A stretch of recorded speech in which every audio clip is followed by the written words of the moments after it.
People come to me and they have relationship problems, and part of the problem is that they've set their relationships up outside of social norms. And they do that, so they'll say to me something like, well, we are not going to get married because marriage is just a piece of paper, which is really a stupid thing to say. Like, it's an incredibly stupid thing to say. But underneath that, there's this idea that they want to remain free of social constraints so that they can negotiate their own way. Like, if you're giving them credit for, wanting freedom instead of just escaping responsibility. But the problem with that is, it's like, okay, good luck, try it. I don't know why you would assume that you have enough time in the 30 or 40 years that you're going to be pursuing relationships to actually figure out how they should run. You don't have a hope of that. And it's worse, too, because very, very few people can negotiate. Because here's the way it works. You either adhere to the social order or you stand outside of it. As soon as you stand outside of it, you're in a chaotic place because there's no guidelines. And then you either live chaotically because there's no guidelines, or you start to formulate order. But to do that, you have to know what you want. And you have to know how to express it.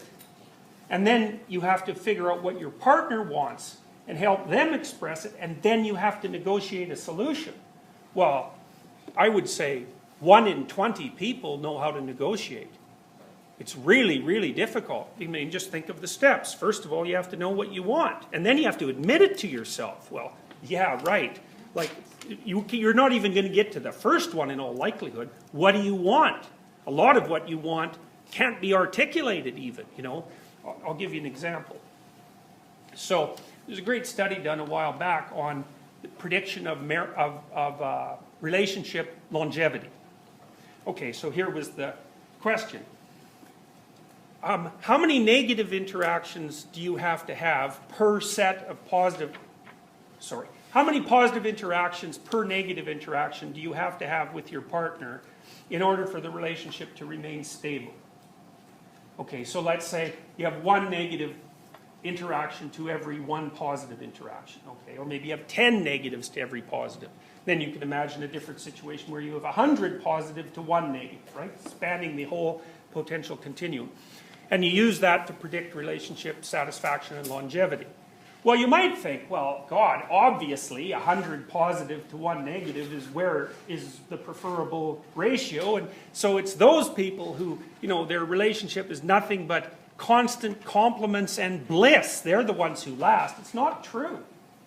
What you see is that there's an optimal ratio domain. If it falls below 5 to 1 positive to negative, then your relationship falls apart. It's too negative. And it's partly because people feel negative emotion more than they feel positive emotion. Because you can be hurt more than you can be pleased. And so one that's only 5 to 1 is too punishing, and people won't stay in it. But if you get above 11 to 1, it gets not punishing enough. And you think, well, what does that mean exactly? Well, what do you want in a relationship? Well, you think, bliss. It's like, that isn't what you want, as it turns out. It's more like you want someone to contend with. You don't want to push over. You don't want everything just to be easy. And this is the sort of phenomenon that Kierkegaard was talking about when he talked about deciding to make things more difficult for people because that's what they need. You know this perfectly well, because if you go out with someone and they worship you and they dote on your every word and there's nothing but positive feedback coming from them, you lose respect for them almost instantly, and you go wander off and find someone who's more interesting.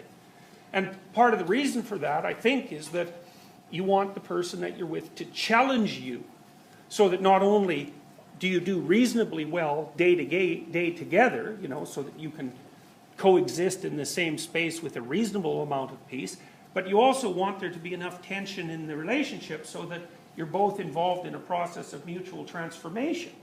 Well, try specifying that in an articulated way. Good luck.